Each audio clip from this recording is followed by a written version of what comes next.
सत साहिब सतगुरुदेव की जय।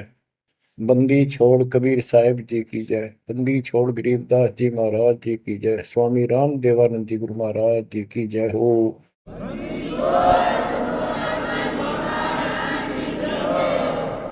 सर्व संतों की जय, सर्व भक्तों की जय, धर्मी पुरुषों की जय। श्री काशी धाम की जय, श्री सुडानी धाम की जय, श्री क्रोथा धाम की जय, श्री बरवाड़ा धाम की जय। सत साहिब परम पिता परमात्मा कबीर जी की असीम हृदय से बच्चों, आज आपको अपने घर का पता चला। ये अरहट वाले कुएं में, ये अरहट का कुआ लोई या गलबंदा है सब कोई, कीड़ी कुंज पर अवतारा, हर हट डोरी बंधे कई बारा। इस हर हट जैसे कुएं में बहुत बार चक्कर काट चुके हो। अब इस झंझट से छूटने का समय आ गया। आप किसी से पूछ लो, कोई भी मरना नहीं चाहता, पर सबको पता यहां रह भी कोई नहीं गा। यह समस्या क्यों है? ये इसलिए है कि अब मृत्यु अच्छी चीज नहीं, सबसे घटिया ये है। फिर उम्र दोस्त था, जब तक जवान रहता है रोजी रोटी के चक्कर में उलझ जा रहा है, बस की बात नहीं। यहाँ की व्यवस्था ऐसी है, छोटे छोटे बच्चे होंगे, उनके पालने के लिए मर मिटता इंसान, और करना पड़े। देखे जहां भूखे बैठे, तो ये मजबूरी है अपनी। और फिर सारा जीवन बच्चों को पाल पोस के पढ़ा के शादी कर दी, उनके बच्चे हो गए। बच्चों, अपना कर्म के साथ जीव आप बैठे, बच्चे कितने अच्छे हों, कितनी अच्छी बहू आ जा पुत्रवधु, लेकिन कर्म में दुख है तो कोई न कोई इसी आंट ला देगा काल। वो चाह कभी आप उसकी मदद नहीं कर पाओगे, उसके कर्म ना करने दे। जैसे आपको बताया, या फिर कोई ऐसी बीमारी हो जाएगी, बच्चे भी, बेटा भी, पुत्र वधु भी दूर बैठ कर रोने जाएंगे, और वो चिल्लाए जा। सास या ससुर कोई भी है, वो कर्महीन इंसान दुखतावेंगे। वो दवाई भी जो आ सके हैं अच्छे हॉस्पिटल में ले जाएंगे, लेकिन उस दुख, उस दर्द 2900 ने कौन मिटा होगा? बच्चों, बहुत बार समझा लिया आपको, कभी आंख नहीं खुलने देता। यो काल केवल सतगुरु शरण में आने से इस काल का प्रभाव हट जाता है कुछ समय के लिए। और तब ये बातें अच्छी लगती हैं, ना कोई गाना, ना कोई बेंजू बजे, ना कोई अच्छा सुर निकाल ले जाते, केवल ये परमात्मा की अमर कथा सुनाई जाती है, उस दाता की बोली, उस कबीर परमात्मा की महिमा सुनाई जाती है। और धीरे धीरे जब पाप कम होते चले जाते हैं, यह इतनी अच्छी लगती है। वो गाने सुना करते बकवादी एक अन्य के लिए लगते हैं इनके सामने, तो पाप कर्म जितने कटते चले जाएंगे, इतने ही ये आत्मा का आहार इसे अच्छा लगने लग जाएगा। ये बहुत सी घटनाएं सारे घट रही हैं, पर एक आधा सुनाने से सभी समझ में आ जाती है। एक व्यक्ति को अधर्म मार गया, पैरालिसिस होगा, और उसके 4 एकड़ जमीन थी, उन्हें 16 एकड़ बढ़ा दी। सारी जिंदगी मेहनत करी खूब, कंजूसी के साथ। भगवान को जाने कौन था, कोई सुनता ही नहीं भगवान के बारे में। तो उसको 4 लड़के हो गए, चारों की शादी कर दी, चारों अलग अलग हो गए, उसको पैरालिसिस हो गया। अब उसको कोई नहीं उठा उन चारों में, और बच्चे उसके पास से निकल जा। गांव के व्यक्तियों को पता चला, वो आए, उन बच्चों को समझाया, भाई बाप है, इसने कितना कुछ किया तुम्हारे लिए, कुछ तो शर्म करो। तो एक ने शर्म के मारे कुछ 10-5 दिन की सेवा फिर छोड़ दी। फिर उनके रिश्तेदार बुलाए, पंचायत हुई। रिश्तेदारों ने ये कर दिया, भाई इसके 16 किले ने 5 हिस्सा में बांट दो। तो 3 एकड़ जमीन तो इसका हुआ है, इसको दो। 3 किले इसके छोड़ दो, और जो इसकी सेवा करेगा वो लो। तो छोटे वाले की पत्नी बोली, जी हम ले लेंगे, हम संभालेंगे। वो लालच में वो बला ले ली। बला हो जाती है ये कर्महीन इंसान। और 1 महीने बाद से फिर छोड़ दी। फिर गांव के व्यक्ति आए, बोले भाई क्यों नहीं संभालते तुम? वो बोलिए किले भी ले लो, मारो बस का कोई। सबके बीच में तो गांव के लोगों ने एक नौकर किया। 3 एकड़ जमीन में से उसका जो खर्चा वर्ता उसको ध्यान लगे। तो जब वो पंचायत हो रही थी, बताओ था एक आदमी, और हमने देखा कई जगह ऐसी घटना घटी। तो जब वो पंचायत में आ रहे थे, रिश्तेदार आ रहे थे, वो खाट में पड़ा पड़ा नाड़ नाड़ हल्ला, और पोता आ गया उसका। उस पोते ने इतनी दूर खड़ा था वो, 5-7 फुट, नो करा नाड़ का नहीं। अकबर आजा, आजा लाट कर भाई नो। नाड़ नाड़ लर्ज की नो दिखा कर मैं इस पे प्यार करना चाहता हूँ, और वो दूर बात। तो वहां बैठे उपस्थित व्यक्ति बोले, इन बेटा ने तो कर दी इतनी छोटी मालस, इन पोते ही कसर रह रही है, ये करेंगे। तो यहाँ अध्यात्म ज्ञान आता है। जो काम करण का था कर्महीन ने वो तो करया को नहीं। जिसका दुख भी टला हो, बेटा बेटी पुत्र वो दूर सब न अच्छा लगा हो। तो बच्चों यू काम करण का है, या सबके साथ बिन जाएगी जाए, भगवान की शरण में नहीं रहता। 3 बातों को देखकर दास को और अधिक दृढ़ता लगी और भगवान के प्रति तड़पण लग गया। ये सचमुच तो पहले देखा है सब बता, और भी सामान्य बातें देखी ना, बीमार हो तो भी माता पिता बैठे बैठे देखे जा, और वस्तु के लिए पुकारे जा, कोई सुनने तैयार नहीं था। कबीर साहब कहते, बूढ़ा होकर पड़े खाट में, सुने बचन खारे, कड़वी बात सुना करेगा।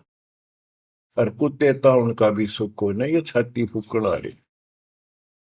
पुत्र वधु कह के गई बूढ़ा बुढ़िया ने, के ध्यान रखियो को कुत्ता बिल्ली ना बढ़ जाए अंदर। अब वो ध्यान रखे, तुम्हें दिखे कुछ ना दिखे। और दोस्त आंख लागी, कुत्ता बढ़कर उसकी लस्सी दूसी गिरा गया। वो पानी लेकर आई, तो उन्होंने कहा, तारा इतना भी सुख कौन? तो कुत्ते ने रोक दो, छाती फूक दी तुमने मेरी। तो परमात्मा कह दे, फिर ये एक वचन सुनोगे तुम, ये कथा सुनने को मिलेगी, अमर कथा तुम्हारे को। जो काम करने का वो कर लो, भक्ति करो, और फिर देख, घर में भी सुख, शरीर में भी सुख, और सारे बच्चे भी भक्ति मार्ग पर लग जाएंगे। बच्चे सत्संग में जाएंगे, उनके मन दया पैदा होगी, भगवान का डर होगा। उनको अपने कर्तव्य का ज्ञान होगा कि माता पिता की भी सेवा करनी चाहिए, इन में पाला पोसा है। दया बनती है अंदर इस ज्ञान से।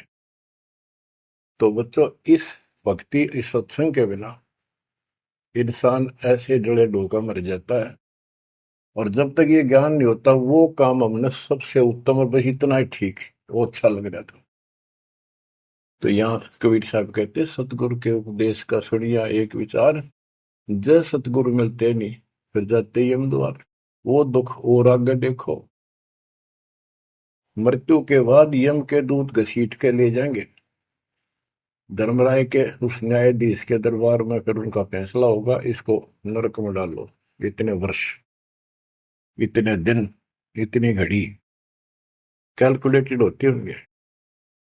यम के दूत उनको लेकर चलते तोड़ के तोड़ने क्यों, 1 लाख का हिसाब हो डेली, दे लट्ठा दे लट्ठा। वो नरक से वापस भाजे, उनका लठ मारे भाले ठोकर, जबरदस्ती लात मार के ठोकर मार के नरक में गिरे। कहते नरक द्वार में दूत सफर करते क्या चाहता, पुन ते कबू ना छूटता, करता चारों खानी।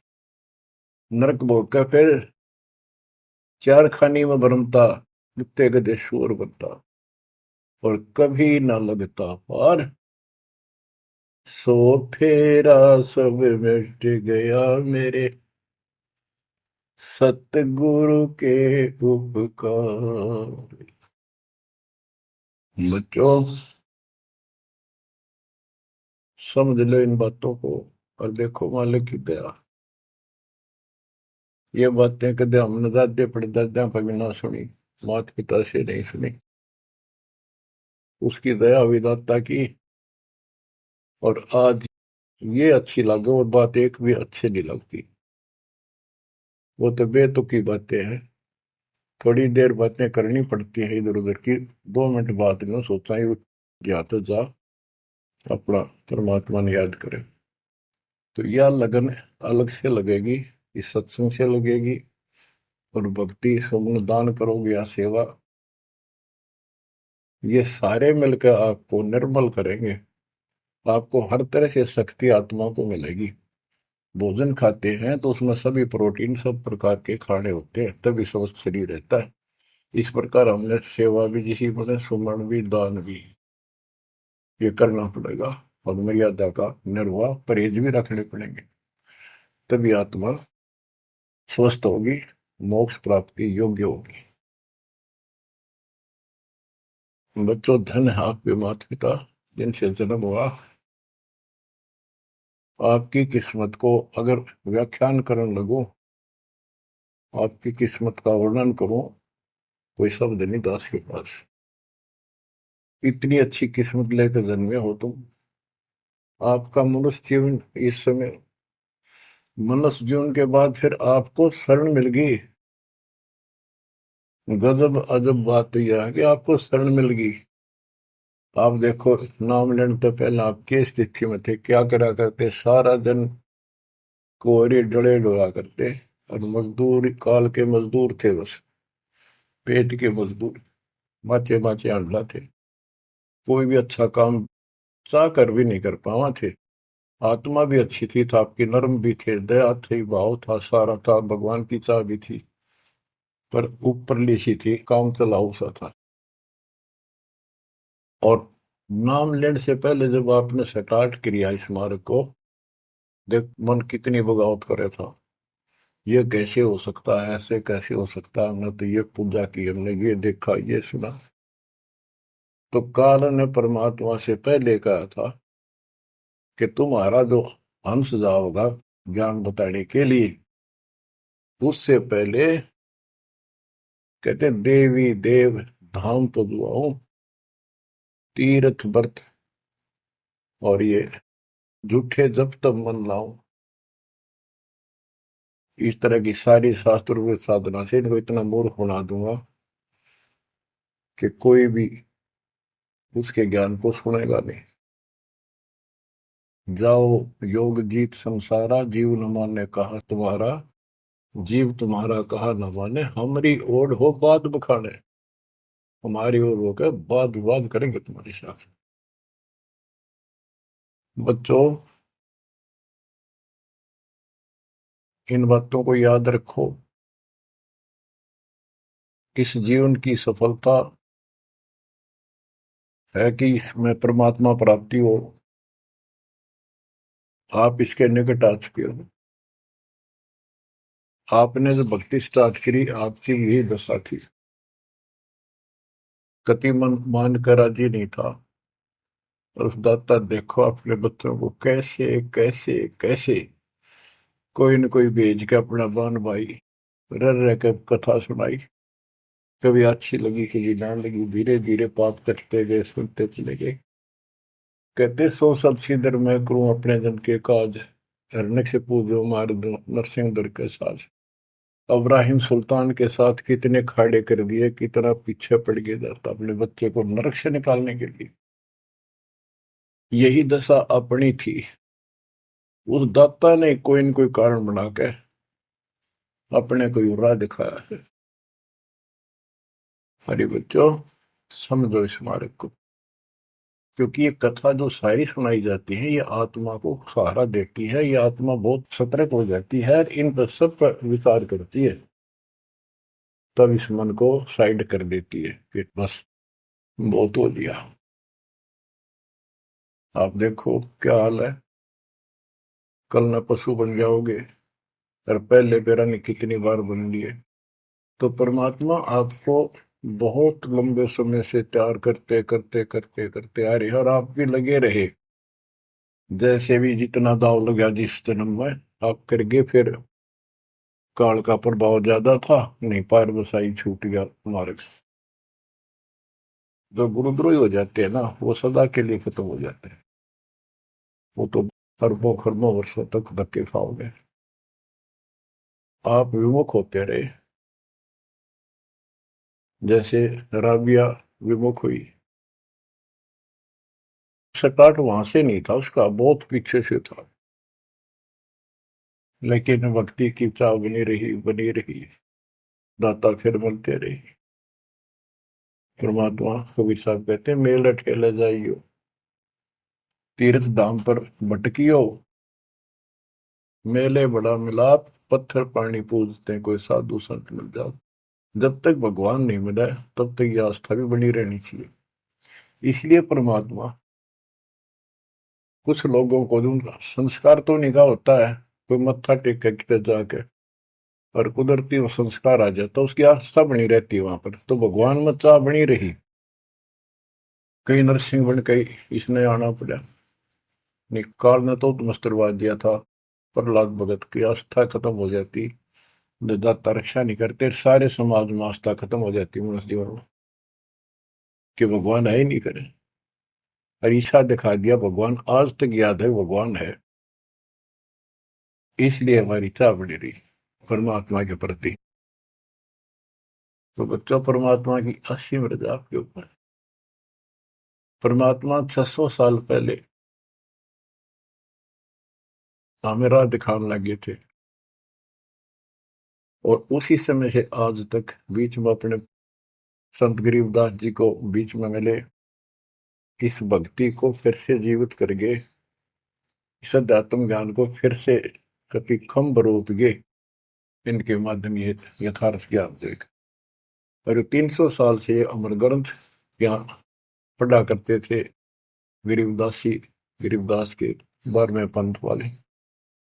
मेरे गुरुदेव के अतिरिक्त किसी के पल्ला नहीं पड़ा, उन्होंने दास को दिया ये खजाना, उसके बाद गहनता से इसका अध्ययन किया, आशीर्वाद उनका रहा।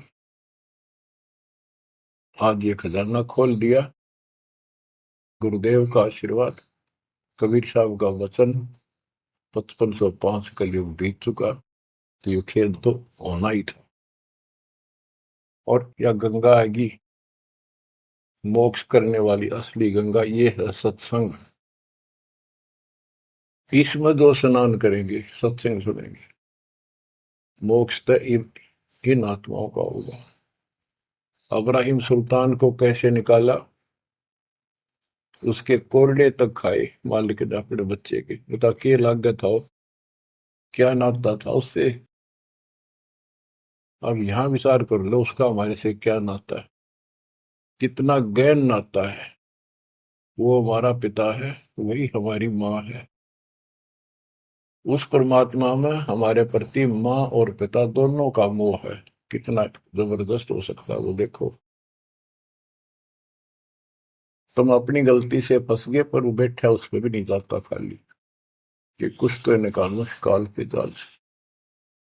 आप आंख खोलो, इस मार्ग को दृढ़ता से ग्रहण करो, बच्चों वाली बातें छोड़ दो, सारा संसार एक तरफ हो जाए, आपने एक तरफ होना पड़ेगा। जैसे मीराबाई को कहा उसकी माँ ने, सत्संग में जाना मीरा छोड़ दे, आए मारी लोग कर तकरार, सत्संग में जाना मीरा छोड़ दे। सत्संग में जाना मेरा ना छूटे री। सत्संग में जाना मेरा ना छूटे री। तारी चाहे जल कमरो संसार, सत्संग में जाना मेरा ना छूटे। इस दशा में, इस स्थिति में आपको आना पड़ेगा। ये संसार साथ नहीं जाएगा। ये संसारिक व्यवहार आपका कति काम नहीं आऊगा। ठीक है, बेशर्म होना भी नहीं। जितना हम समाज में सहयोग कर सकते उस तरफ में रहना पड़ेगा। प्यार दें सबको, नमस्कार करें, बड़े छोटे की कदर करें, अच्छा व्यवहार करें, हेल्प करें। लेकिन जहां अपने भक्ति में बाधा हो उसका नमस्कार करें, हाथ जोड़ लें दूर से। बच्चों, गरीबदास जी ने बताया है, गोरख से ज्ञानी गणे और सुखदेव दती जिहान, सीता सी वो भारिया संत दूर स्थान। पुण्यात्मो, आपको अध्यात्म सिलेबस, ये अध्यात्म का पाठ्यक्रम पढ़ाया जा रहा है। दास टीचर है और इसको बार बार रटवाऊंगा, बार बार समझाऊंगा, क्योंकि टीचर सारा साल उस सिलेबस को रह रह कर रिपीट करवाया करे। तब बच्चों के आत्मा में, उसके मन में, बुद्धि में वो सेट होता है। तो बच्चों, आपको ये सिलेबस दास बार बार रिपीट कराएगा और ध्यान से, उत्सुकता से सुनते रहना। परमात्मा के ज्ञान को, सत्संग को सुनो, जब कति एकाग्र चित्त से सुनो। गरीब गोरख से ज्ञानी घने, सुख देव जति जिहान, सीता सी बहु भारिया संत दूर स्थान। अब आपको अमर ग्रंथ की अमर वाणी का कुछ अंश सुनाऊंगा। जैसे दास की बुद्धि काम करेगी, इसको सरल भी बनाऊंगा। गरीब यज्ञ जब पांडव राजा, नो नाथो नहीं ना दुहबाजा, 84 सिद्ध रिद्ध सब मोहे, पूर्ण ब्रह्म ध्यान नहीं जो है। अब क्या बताना चाहते हैं संत गरीबदास जी, कि जब पांडवों ने अश्वमेघ यज्ञ रची तो उसमें 33 करोड़ देवता, 88,000 ऋषि, ब्रह्मा विष्णु महेश तक उपस्थित थे, 12 करोड़ ब्राह्मण, और ये गिरिपुरी, इनका गिनती नहीं, 56 करोड़ जहां थे या दो, शंख पचायन नहीं, बाजा ना दो। तो कहने का भाव ये है कि गोरख से ज्ञानी गणे, सुखदेव जति जिहान, प्रसंग ये है। और सीता सी बहु बारिया संत दूर स्थान। पांडवों ने अश्वमेघ यज्ञ क्यों की थी? श्री कृष्ण जी जो उनके गुरु थे, त्रिलोकीनाथ विष्णु अवतार, उन्होंने बताया था कि तुमने, क्योंकि युधिष्ठिर जी को भयंकर स्वप्न आने लगे, बेचैनी होगी, भूख गई, रात की नींद गई, वैद्यों से इलाज करा लिया, कोई आराम नहीं हुआ। श्री कृष्ण जी के गुरु थे, उनसे समाधान जाना और कारण पूछा कि ये हुआ क्यों। तब श्री कृष्ण जी कहते, तुमने जो बंदूक घात किए हैं, युद्ध में, महाभारत में आदमी मारे और अपने प्रियजन मारे, रिश्तेदार मारे, ये पाप वो हानि कर रहा है, वो सेध रहा है। समाधान ये है कि अश्वमेघ यज्ञ करो और पूरी पृथ्वी पर न्योता दे दो, कोई आओ, धर्म यज्ञ करो एक, और धर्म यज्ञ सफल होगी तो तुम्हारा ये दुख दूर होगा, अन्यथा नहीं होगा। और यज्ञ संपूर्ण होने की सफल होने का चिन्ह बना दिया, बता दिया निशानी कि एक शंख 5 मुंह का, पंचानन शंख, उसको पंचजन्य भी बोल देते हैं। पंचायन, आनंद माने मुख होते हैं, पंचानन 5 मुख का शंख एक अलग स्थान पर रखा जाएगा। वो कोई बजाएगा नहीं, आप पर बाजेगा। वो बाजेगा तब जब कोई पूर्ण संत, अच्छी करने वाला उसमें भोजन खा लेगा। तो 33 करोड़ देवता बुला लिए, 88,000 ऋषि आगे, 12 करोड़ ब्राह्मण आगे, तो किसी से भी शंख नहीं बजा। न्योता देने के लिए चारों पांडवों की चारों दिशा में ड्यूटी लाई थी युधिष्ठिर ने छोड़ दिया कि भी न्योता देकर और निमंत्रण दो। भीम का निमंत्रण देने की जो दिशा थी, ड्यूटी थी जिस साइड में, उसमें सुदर्शन नाम के एक सुपच, जिसे आजकल शेड्यूल कास्ट कहते हैं, उसमें सुपच कहते थे, और वाल्मीकि जाति में थे वो।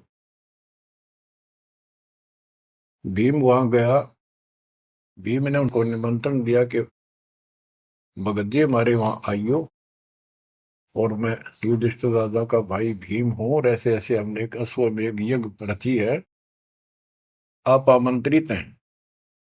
तब सुदर्शन जी ने कहा, सुपथ ने, कि भीम तुमने तो इतना पाप कर रखा, कसाई भी फीका पड़ गया,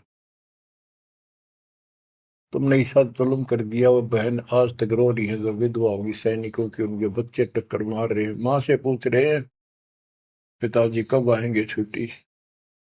उनकी माँ एकांत में ज्यादा रो रही है, तुम बैठ के ठाठ कर रहे हो और तुम मौज कर रहे हो, तुम तो नरक में डाले जाओगे। मुझे बुलाना है, जो अश्वमेघ तुम करने जा रहे हो, ऐसी अश्वमेघ 100 का फल मुझे संकल्प करो, 100, तब मैं तुम्हारे जाके रोटी खाऊं, मैं कौन पड़े से नरक में। अब अहंकार था भीम को कि हमारी यज्ञ तो सफल होनी है, क्योंकि श्री कृष्ण जी रहे साथ। तो उस भगत को कहा कि तेने आना होता जी, फालतू ना बोले कि तेरे बिना वो काम अड़ा है, हमारे कोई आंट नहीं लगती। तो सुदर्शन जी चुप हो गए, संकट और सवाल को उल्ट जवाब ना दे। जब उनका कति संपूर्ण नहीं हुआ, वो काम नहीं बना, 33 करोड़ या दो सारे आ लिए, सबने भोजन खा लिया, शंख नहीं बजा। जब एक दूसरे के मुंह को देखा, वो उपस्थित ऋषि संत देवता ये बतला रहे हैं कि इनके पाप गणे कर लिए इनने। हाँ, शंख बजेगा कहाँ से, अपने ऊपर ना लेते। अरे, अब जैसे ये माया के अंग का प्रसंग है, वाणी वो चल रही है कि इस देवी ने, इस माया ने काल के दबाव में यहाँ सबको भ्रमित कर रखा है, सत साधना करने नहीं देती, शास्त्र साधना में डरे डुबावे, कर तो काट रहा है, लेकिन यह उसके दबाव में आ गई, या क्या करे, फंस गई, इसके साथ आकर निकम्मे गए। तो बच्चों, तब युधिष्ठिर बोला, महाराज हमारे पाप गणे हैं भगवान, ये तो कभी नहीं बात जाए। तो मन पता है क्या हाल हो रहा है, वो मेरे स्वप्न में भी दिखाई देते, वो बच्चे रोते हुए, उनकी विधवा रोती हुई टक्कर मार रही है। कृष्ण जी बोला, भाई इस शंख न बजाने वाला आया को नहीं। भीम को बुलाया कि बताओ इस साइड में किसकी ड्यूटी थी निमंत्रण देने की, कि भीम की थी। भीम से पूछा कि तुम ऐसे ऐसे एक सुदर्शन नाम का संत है, उसको न्योता नहीं दिया। वो बोला, जी निमंत्रण दिया था, पर वो तो कुबोल आदमी है, ये बातें बोली है।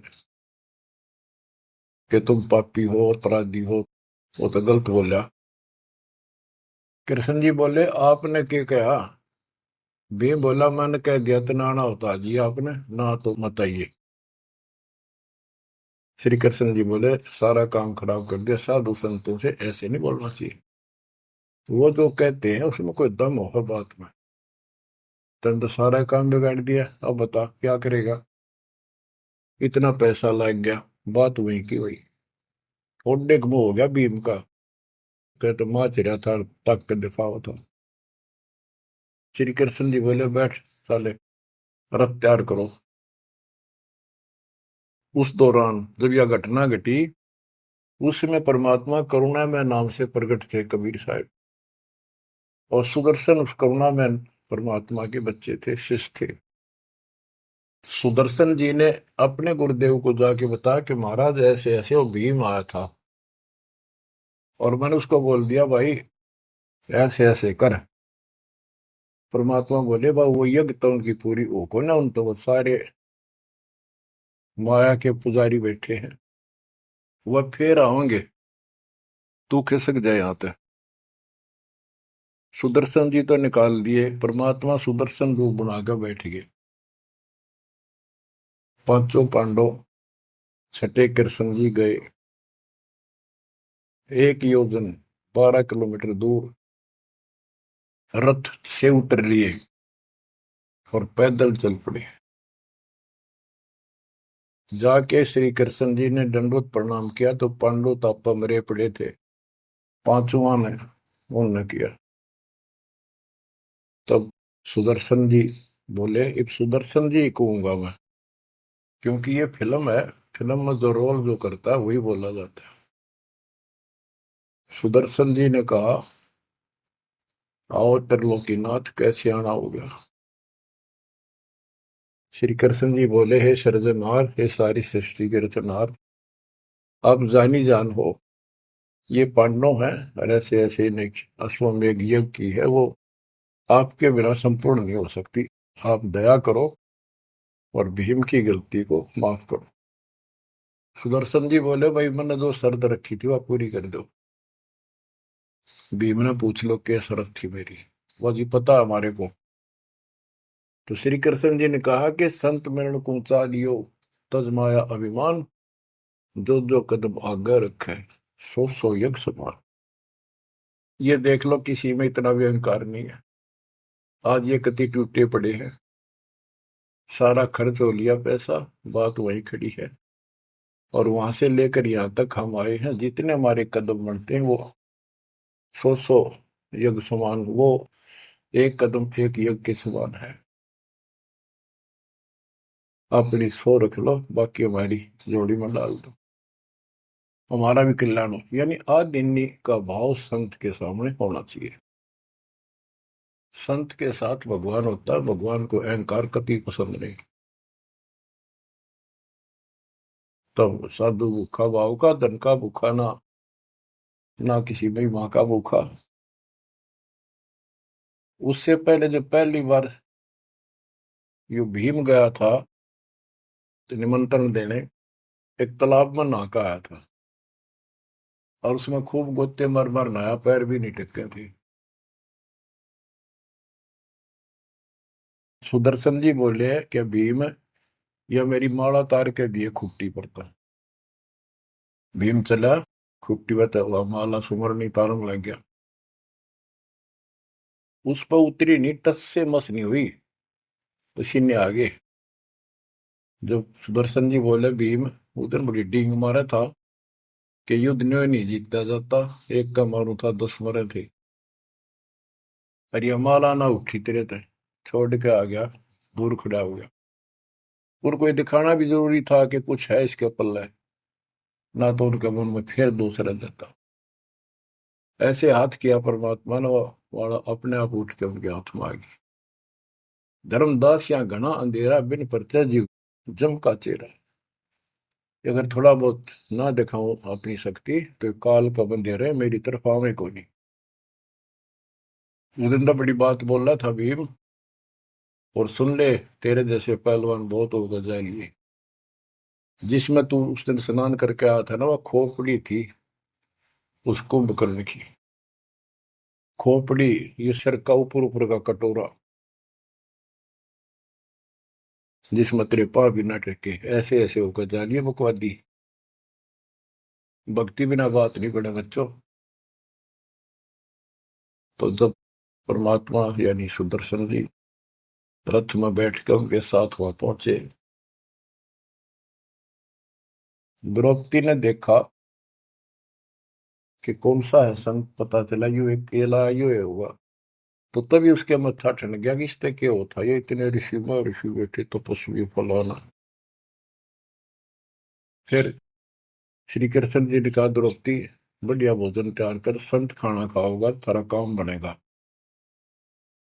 तो द्रौपदी ने सोचा बढ़िया भोजन बनाऊं, कई प्रकार के पकवान बनाकर थाली में नारी नारी कटोरिया में रख कर दिए। और सुदर्शन जी जो है वह 5 ग्रास खाते थे। वो अपने मनमुखी होते, पर रोल उसी का करना था परमात्मा। ये कुछ भी करते रहो, भक्ति ठीक करो बस। तो उन सब में से थोड़ा थोड़ा मिला के इकट्ठा कर लिया, खिचड़ी ही बना ली, कति रला दिए कि सारे पकवान वहां मिल जाए और सबका भोग लग गया। द्रौपदी मन में सोच रही थी, मैंने 1 घंटे तक आंख पड़वाई दूं मैं, और इतने बड़ी आइटम बढ़ाए। अक्षंत खाओगा, रंगुली चाटेगा, और सरा होगा किसने बनाई है सब्जी रोटी। और इसने कुछ करना आता ना, और ना शूद्र का शूद्र, ये कहाँ के शंख बजाएगा ये। अब परमात्मा ने यानी सुदर्शन जी ने 5 ग्रास खाए, 5 बार शंख बोला। वो युधिष्ठिर जी बड़े खुश हुए, कृष्ण जी से कह रहे आपने बड़ी दया करी, बड़े महापुरुष खोज के लाए, हमारा तो काम बढ़ गया। कृष्ण जी बोले नहीं बना, ये तो शंख कंटिन्यू बजना चाहिए था, अखंड, और काफी देर तक स्वर्ग तक सारी पृथ्वी पे इसकी आवाज जाएगी, धीमी धीमी मीठी मीठी प्यारी प्यारी, तब सफल होगी। युधिष्ठिर बोले हे भगवान, अब कौन रह गया, किसको लाओगे। बोला भाई इस वाल्मीकि के बाल सब, ना ही 3 लोग, ये के वाल्मीकि दिखे तुमने, इसके एक बाल के समान भी 3 लोग नहीं है, इतनी ताकत है इसमें, इतनी भक्ति की शक्ति है। अपने घर में कमी है वह खोजते। द्रौपदी बुलाई, द्रौपदी से कहा कि बहन साची बता, तेरे कोई दोष आया इस महापुरुष के प्रति। तो उसने सारी बता दीजिए, ऐसे ऐसे मेरे मन में दोष आया। द्रौपदी शुक्र मना, तेरे घर पर टूक तोड़ ली, इसने आकर खाना खा लिया। तो अपने घर सब 2 रोटी खाकर सोते हैं, कोई भूखा नहीं सोता, भगवान सब न दे है। इस तरह का अहंकार करने से काम नहीं बनते। इसके चरण धोकर पियोगी ने, जब तेरे अंतःकरण का पाप भी दूर होगा और कुछ राहत भी तब मिलेगी। अमृता क्या नहीं करता। द्रौपदी लाई बढ़िया सी थाली परात उठाकर चांदी की, और उसमें लोटा लेकर संत के चरण धोए, गाल के कटोरे में पीण लगी। कृष्ण जी बोले बहना दा मुझे भी देना, इसे महापुरुष का चरणामृत कद कद मिल रहा है। तो आधा द्रौपदी ने पिया, आधा श्री कृष्ण जी ने। और फिर वो देखो अखंड बाजा, वो ऐसे ढंग से बजाए तो धीरे धीरे धीरे धीरे सुर बढ़ता चलेगा, स्वर्ग तक पूरी पृथ्वी पर आवाज गई, कण कण में सुनाई दिया। और जो पेड़ थे पौधे पूरे के पूरे बसंत की तरह फूल आगे और खिल गए। इतना सुंदर मौसम होगा सुहावना। गोरख से ज्ञानी गणे और सुख दे जति जिहान, सीता सी वो भारिया संत दूर स्थान। संत को ऊपर दिखावे से ज्यादा मीठी मीठी लंबी चौड़ी कथा सुनाने से, अटपट करके प्रवचन करने से पहचाना नहीं जा सकता। तो बच्चों, ना जीव की सी बुद्धि है को पहचान लिए होते तो कबीर भगवान आए न थे। संत गरीबदास जी आ रहे कहने गए। अब बच्चों, आपको थोड़ी सी अमृत वाणी सुनाता हूँ। ग्रीव फिर पांडवों की यज्ञ में शंख पंचायन टेरे, द्वादश कोटि पंडित जहां पड़ी सबन की मेरे। यज्ञ रची जब पांडव राजा, नौ नाथों ने नादू बाजा। उस यज्ञ में 9 नाथ, 84 सिद्ध, 33 करोड़ देवता, 88,000 ऋषि, 12 करोड़ ब्राह्मण और 56 करोड़ यादव, जो श्री कृष्ण के वंशज थे, जो पांडवों के रिश्तेदार थे।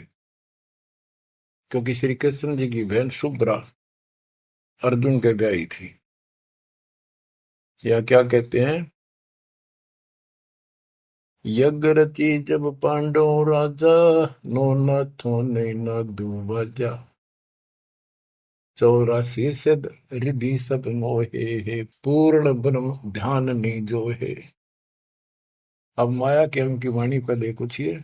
इनमें बताया है कि 84 सिद्ध, 9 नाथ, ये रिद्धि सिद्धि में उलझा रखे थे।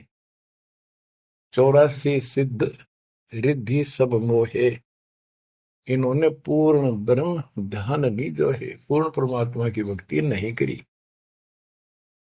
कोटि 33 यज्ञ के माही, सुर नर मुनि जन गिनती नाही। 56 कोटि जहां थे यादो हो, जिनसे नाही बाजा नादू हो। कोटिक वक्ता वेद उचारी, ना बयम संपूर्ण सारी।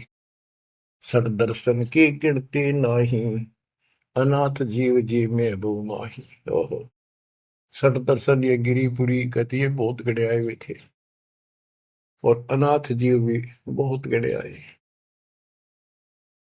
सुर नर मुनि जन तपा सन्यासी, दंडी वृत्त बहुत उदासी। कामधेनु कल्प वृक्ष ही लाए, 3 लोक के सुर नर आए।